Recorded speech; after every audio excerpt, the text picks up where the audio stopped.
Hello അസ്സലാമു അലൈക്കും. ഇന്നത്തെ എൻ്റെ വീഡിയോയിൽ ലഞ്ച് പ്രിപ്പറേഷനും പിന്നെ വൈകുന്നേരത്തെ കുറച്ച് വിശേഷങ്ങളാണ് കാണിക്കുന്നത്. വീഡിയോ ഫുള്ളായിട്ട് കണ്ടിട്ട് മറക്കാതെ ഇപ്പോൾ തന്നെ ഒന്ന് ലൈക്ക് ചെയ്യുക. ഇതുപോലുള്ള വീഡിയോസിനായിട്ട് ഈ ചാനൽ സബ്സ്ക്രൈബ് ചെയ്യാനും മറക്കരുത്. പിന്നെ നിങ്ങളുടെ അഭിപ്രായങ്ങൾ കമൻ്റായിട്ട് അറിയിക്കുക.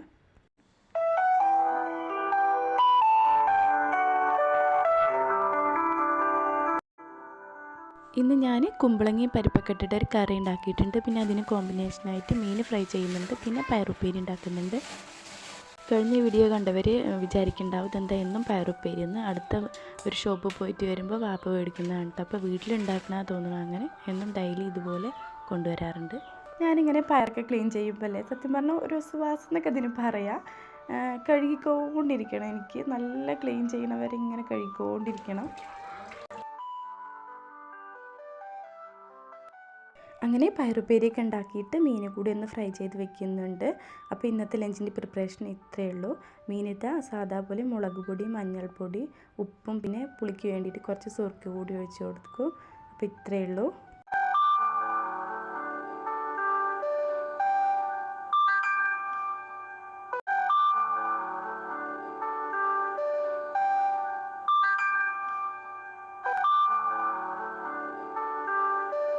ക്ലീൻ ചെയ്ത കുറച്ച് മീനുണ്ടായിരുന്നു. അത് നാളത്തേക്ക് വേണ്ടിയിട്ട് ഫ്രിഡ്ജിലെടുത്ത് വെക്കുകയാണ്.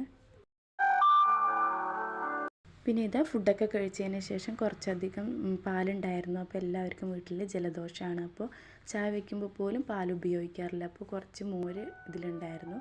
അത് ഞാൻ ഡയറക്റ്റ് ഇതിലേക്ക് ഒഴിച്ചു കൊടുത്തിട്ട് പിന്നെ ഇതൊക്കെ പാലാണ് കേട്ടോ. പാല് ചൂടാക്കിയിട്ട് വെച്ചാൽ പോലും ഇങ്ങനെ കേട് വന്നതാണ്. അപ്പോൾ ഞാനിതാ മോരാക്കിയിട്ട് ഉപയോഗിക്കുകയാണ്. ഇനി ഒരു ദിവസം ഇത് പുറത്ത് വയ്ക്കും. നാളത്തേക്ക് ഇത് മോര് റെഡി ആയിട്ടുണ്ടാവും. കേടുവന്നു എന്ന് പറയുമ്പോൾ അങ്ങനെ കളയാനുള്ള രൂപത്തിലല്ല, നമ്മൾ മോരാക്കില്ല അതുപോലെ. പിന്നെ ഇതാ കുറച്ചധികം അരിമുളക് ഉണ്ടായിരുന്നു. അരിമുളകല്ല കേട്ടോ, ഒരു വൈറ്റ് ഒരു മുളകില്ലേ അത്. അപ്പോൾ ഫ്രിഡ്ജിൽ വെച്ചാൽ പോലും അതിന് ഞെട്ടി ഭാഗം ഇങ്ങനെ അളിഞ്ഞു വരുന്നുണ്ടായിരുന്നു. അതെടുത്തിട്ട് പിന്നെ ഞെട്ടിയൊക്കെ പൊട്ടിച്ചിട്ട് ക്ലീൻ ചെയ്തിട്ട് ഉണക്കിയിട്ട് ഫ്രിഡ്ജിൽ വയ്ക്കാമെന്ന് വിചാരിച്ചു. അപ്പോൾ അങ്ങനെ വെക്കുമ്പോൾ കുറേ കാലം ഇങ്ങനെ സ്റ്റോർ ചെയ്ത് വെക്കാം കേട്ടോ ഫ്രിഡ്ജിൽ. പിന്നെ ഇത് ഐശു എന്നൊക്കെ ഇതിൻ്റെ കൂടെ ഇങ്ങനെ ഞെട്ടിയൊക്കെ പൊട്ടിക്കാൻ കൂടുന്നുണ്ട്. ഞാൻ വേണ്ടാന്നൊക്കെ കുറേ പറഞ്ഞു നോക്കി. പക്ഷേ ഇങ്ങനത്തെയൊക്കെ ജോലികൾ കാണുമ്പോൾ അവർക്ക് എന്തൊക്കെയോ ഒരു ഇൻട്രസ്റ്റാണ് ഇങ്ങനെ ചെയ്ത് നോക്കാൻ. അപ്പോൾ ഞാൻ കണ്ണിലൊന്നും വെക്കേണ്ട കേട്ടോ കയ്യിൽ നിന്നൊക്കെ കുറേ പറയുന്നുണ്ട്. ഇത് ഫ്രിഡ്ജിൽ സ്റ്റോർ ചെയ്യുന്ന സമയത്ത് കോട്ടൻ്റെ ക്ലോത്തോ ടിഷ്യൂ പേപ്പറോ ഉണ്ടെങ്കിൽ ബോക്സിൻ്റെ താഴെ മുകളിലും വെച്ചിട്ട് സ്റ്റോർ ചെയ്ത് വയ്ക്കുക. പിന്നെ ഇത് ഈ മുളക് ഒന്ന് ഡ്രൈ ആവാൻ വേണ്ടിയിട്ട് കോട്ടൻ്റെ തുണിയിലിട്ട് കൊടുക്കുന്നുണ്ട്. അപ്പോൾ ഇന്നത്തെ വീഡിയോ ഇത്രയേ ഉള്ളൂ. വീഡിയോ ഇഷ്ടപ്പെട്ട് കഴിഞ്ഞാൽ മറക്കാതെ ഇപ്പം തന്നെ ഒന്ന് ലൈക്ക് ചെയ്യുക. ഇതുപോലുള്ള വീഡിയോസിനായിട്ടും വ്ളോഗ്സിനായിട്ടും ഈ ചാനൽ സബ്സ്ക്രൈബ് ചെയ്യാനും മറക്കരുത്.